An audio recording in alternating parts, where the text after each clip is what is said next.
Ultimate Guide to Deglaze. Deglazing is one of those basic cooking techniques everyone should know, but many have never taken the time to learn properly.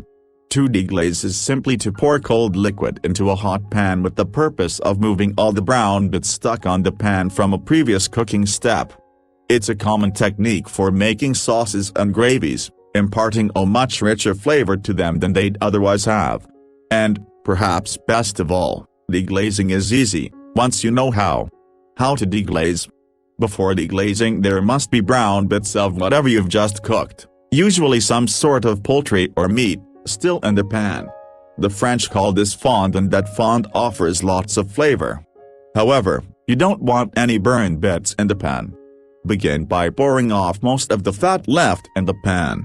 Turn the heat to high. Once the pan is hot, add cold liquid. If you're using alcohol to the pan, first remove the pan from the heat source, put the pan back on heat. Once the alcohol is added, the liquid will quickly come to a boil, removing much of the fond from the bottom of the pan. Scrape with a spatula or spoon to help the remainder of the fond rise from the bottom. Turn the heat down to medium and allow the liquid to reduce by about half.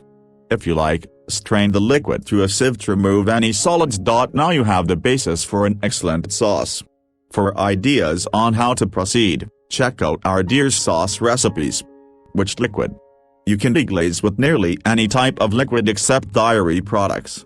Milk and other dairy curdle when they boil, ruining the flavor of the dish. Great choices for deglazing include wine, beer, brandy or cognac, stock or broth, cooking water. For example, if you just poach chicken in water, that water is a great deglazing liquid. Vinegar,